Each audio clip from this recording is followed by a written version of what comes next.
Olá, boa noite, meus irmãos e minhas irmãs em Cristo Jesus. Mais uma noite aqui reunidos para a gente dar continuidade ao nosso livro, a interpretação do livro do profeta Jeremias.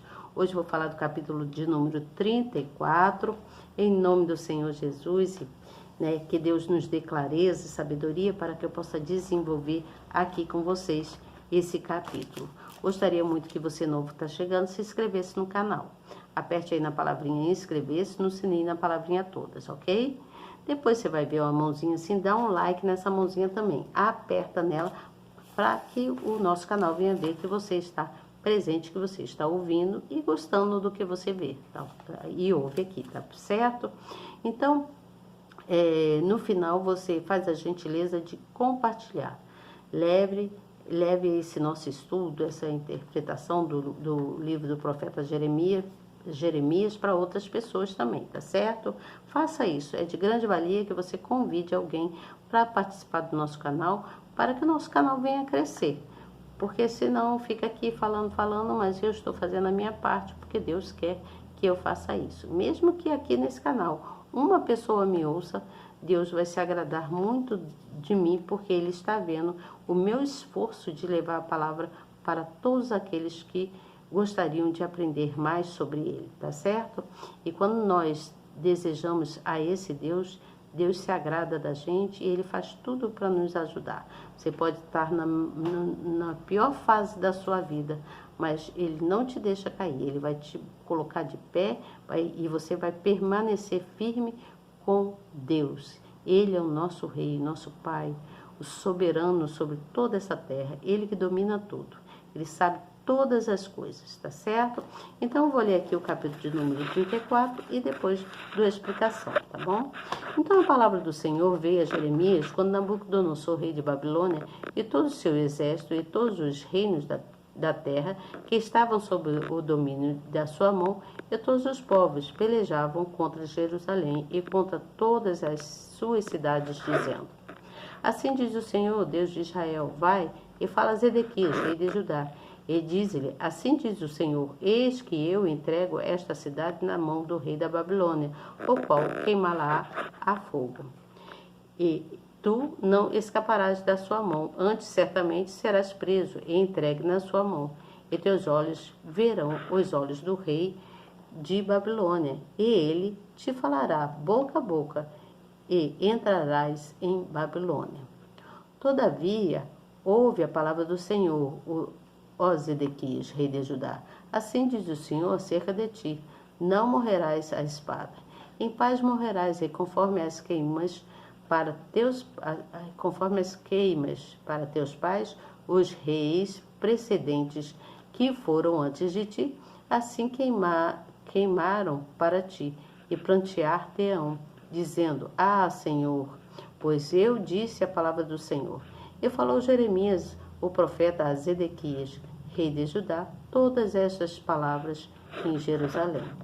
Vou pular aqui para o versículo de número 11. E aí diz assim: Mas depois de se arrependeram e fizeram voltar os servos e servas que haviam despedido, libertos, e os sujeitaram por servos e por servas. Então, o que aconteceu? Zedequias falou tudo aquilo que Deus mandou para Zedequias, não, Jeremias falou tudo aquilo que Deus mandou ele falar para o rei Zedequias, né? E aí ele obedeceu, soltou todo aquele povo que estava lá na escravidão, mas ele depois se arrependeu.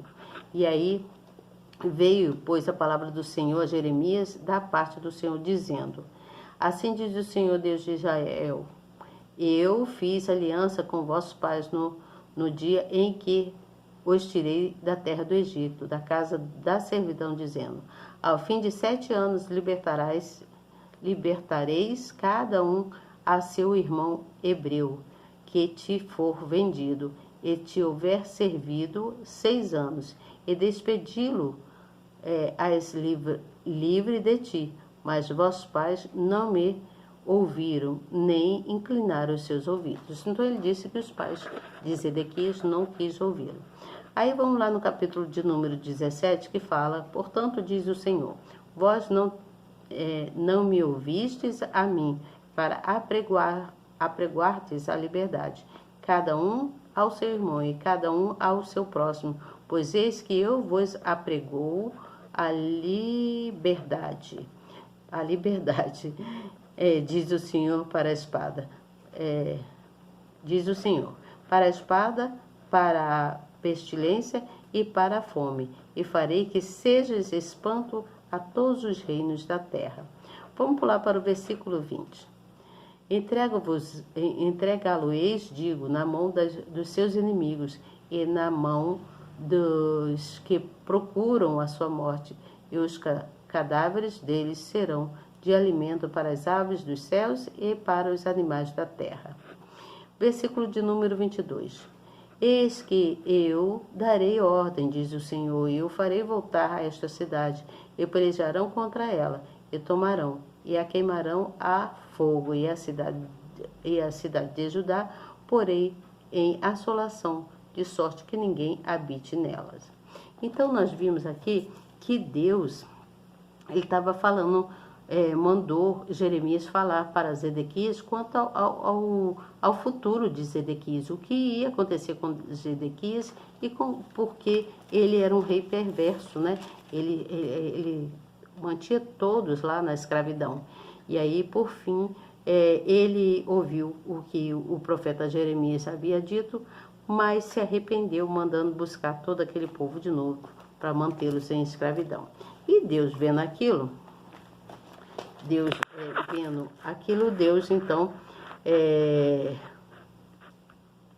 Deus então manda falar através de Jeremias que ele seria pego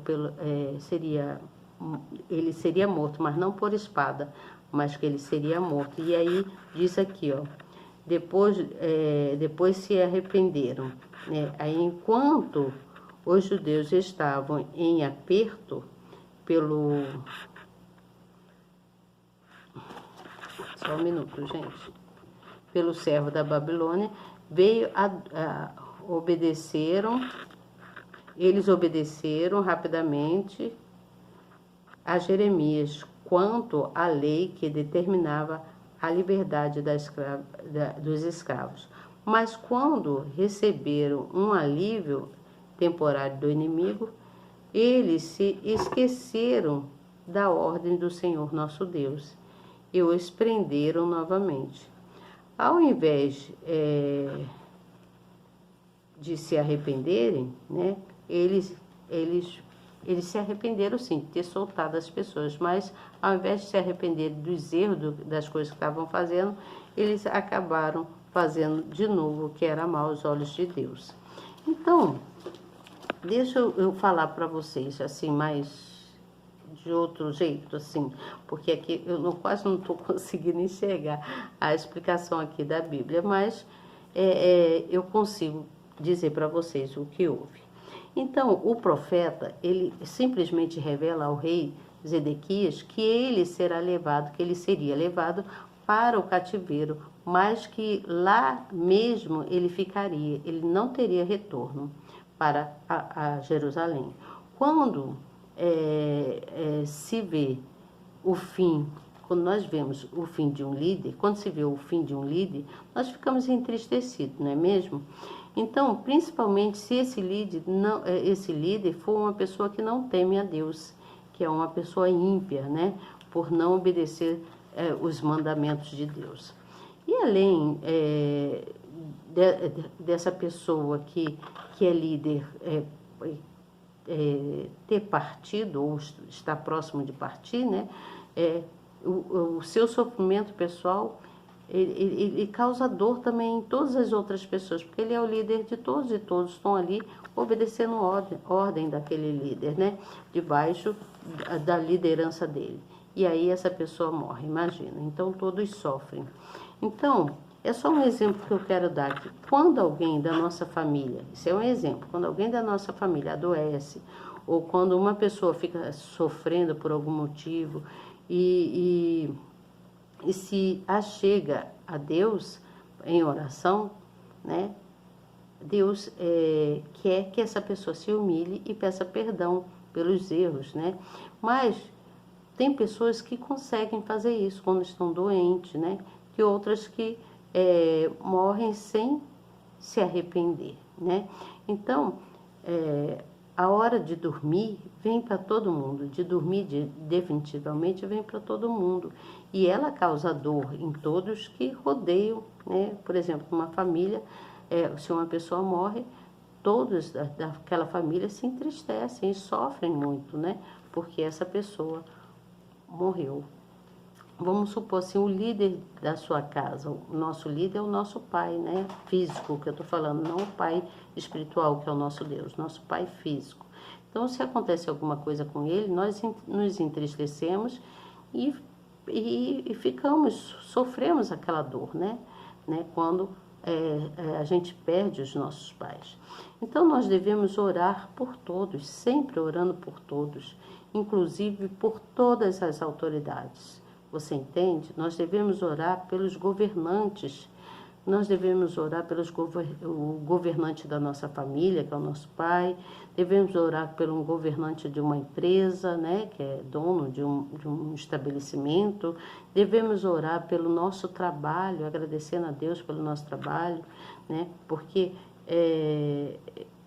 nós trabalhando, nós estamos governando o nosso dinheiro, né, para levar para casa, para levar o sustento para a família. Então, nós devemos orar pelo patrão, né, pelaquela pessoa daquela empresa, para que a gente permaneça firme ali com ele, trabalhando e ajudando, né, de uma certa forma, nós estamos ajudando o empresário está nos ajudando, trazendo para a gente o nosso salário, que é a nossa recompensa por termos trabalhado, não é mesmo? Então, nós devemos orar pelo aquele que governa as nações, né? Por aquele que governa o nosso país, a nossa cidade e tudo mais, quanto é importante orar. Então, por que orar? Para que nós tenhamos vida, uma vida mais tranquila, uma vida mais próspera, você entende? O que a gente aprende aí? Nós aprendemos, então, que Deus é a nossa esperança, né? Ele sempre nos ajuda, ele sempre está presente, né? Se nós o buscarmos de todo o coração.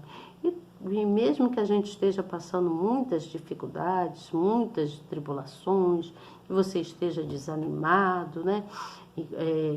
Enfrentando muitos problemas, quando nós nos aproximamos de Deus e nós confessamos os nossos erros, os nossos pecados, né? Quando nós paramos para conversar com Ele, Deus nos ouve, Ele ouve a gente. Porque quando ele percebe o seu arrependimento pelos seus erros, ele percebe que você é uma pessoa temente a Ele, Ele jamais te abandona, Ele está sempre presente. Porque quando nós vivemos retamente, quando a gente vivemos no caminho reto com Deus, a nossa vida se torna melhor em tudo, tá certo? Então amanhã, gente, eu venho com vocês com o capítulo de número 35, que fala sobre a obediência dos recabitas. Recabitas. Eu quase não estou chegando, mas é isso mesmo. Então, eu venho falar com vocês sobre a palavra que do Senhor veio a Jeremias nessa época, nos dias de Jeoiaquim, né? Que era filho de Josias lá, rei de Judá. Vocês lembram quando eu falei sobre isso? Jeoiaquias era filho de Josias, que foi rei de Judá na época, né? Então, aí Jeremias recebe uma palavra lá de Deus, né? Manda ele ir até a casa dos recabitas, né? Os recabitas lá, e falar com eles, levar eles até a casa do Senhor, um local que tinha lá, que eles chamavam de câmara, né? Câmara era um local que tinha onde todos se reuniam para ouvir a palavra do Senhor. Amanhã eu venho explicando isso melhor para vocês, tá certo? De hoje, então, nós vamos agora agradecer ao nosso Senhor por esse dia e pedir a Ele que nos dê uma noite tranquila, abençoada, para que amanhã a gente acorde com força e com ânimo, com muita fé, para prosseguirmos na nossa estrada, tá certo? Então vamos orar. Senhor, nosso Deus, nosso Pai, queremos te agradecer por esse dia tão abençoado, também por essa noite, Senhor, que o Senhor está nos dando. Peço-vos que o Senhor nos dê um sono do justo, para que a gente venha amanhecer, meu Pai, feliz, alegre, na sua presença, buscando a Ti, meu Pai, porque nós sabemos que com o Senhor tudo se torna mais tranquilo, né? A vida se torna com mais tranquilidade. Nós precisamos da sua ajuda, Senhor. Sem o Senhor, nós não temos força. Então, nos dê ânimo de vida, nos dê ânimo para que a gente possa prosseguir no propósito do qual o Senhor nos colocou. Senhor, somos seus servos, estamos aqui para te obedecer. Queremos seguir em direção reta contigo. Então, Senhor, muito obrigado mais uma vez por tudo que o Senhor tem feito nas nossas vidas. Eu jamais deixo de agradecer aquilo que o Senhor tem posto na minha mão, aquilo que o Senhor tem me dado. Eu só tenho a agradecer, porque Tu és lindo, Senhor, e nós te amamos. Em nome do Pai, do Filho e do Espírito Santo, nós te damos graças, te damos honra por tudo, Senhor.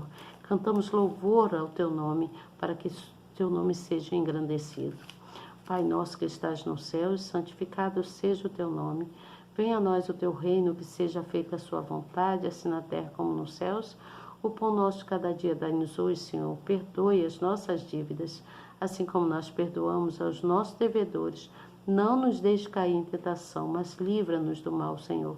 Livra-nos do mal, porque Teu o reino, o poder, a honra, a glória, hoje, amanhã e para todos sempre. Senhor Deus, Tu és divino, Tu és digno de toda a honra e de toda a glória. Que ao amanhecer o dia, meu Pai, nós possamos amanhecer cantando louvores para o Senhor, agradecendo ao Senhor por uma noite tão abençoada e tranquila. Já te agradecemos porque temos certeza do melhor que o Senhor tem para cada um de nós. Olhe, Senhor Jesus, só mais uma coisa queremos pedir. Tenha compaixão e misericórdia desses governantes, que eles possam saber governar o nosso país, que não só governar os nossos países, mas que cada um de nós que temos a nossa própria Constituição, que é a nossa casa, cada um tem uma Constituição dentro do seu lar, né? Cada um tem uma regra a cumprir dentro do seu lar, mas nós queremos seguir essa regra sim, mas em obediência à sua palavra, Senhor. Nós queremos estar contigo, Senhor, nos ajude a edificar as nossas casas, nos ajude a cuidar daqueles que nós amamos, nos ajude, Senhor, para que a gente possa prosseguir firme na sua presença, que a gente não quebre a nossa aliança, permaneça conosco, Senhor. Peço-vos também, Senhor, que o Senhor olhe por todas as autoridades, todas as autoridades do Evangelho, né? Bispos, pastores, missionários, pastoras, também, Senhor, padres, né? Todos, enfim, Senhor, todos, desde o mais alto ao mais de cargo razoável. O Senhor entende, meu Pai, o que eu quero dizer. Então, Senhor, muito obrigada por tudo que o Senhor tem feito. Entregamos as nossas vidas em Suas mãos, hoje, amanhã e para todos sempre. Amém. E graças a Deus. Então, gente, já agradecemos ao nosso Senhor. Amanhã estaremos aqui de volta, buscando a palavra do Senhor, buscando entender aqui o que o profeta Jeremias tem deixado para nós, para que a gente possa refletir e ver o que é melhor nas nossas vidas, tá bom? Amanhã eu volto com vocês com o capítulo de número 35, falando sobre a obediência, como eu já falei, e depois sobre o rolo de Jeremias, que é lido no templo, né? O rolo de tudo que ele escreveu, tá certo? Boa noite para vocês e até amanhã, se Deus quiser. Receba o meu abraço e o meu muito obrigado por estarem aqui me ouvindo. Tchau, até amanhã, se Deus quiser.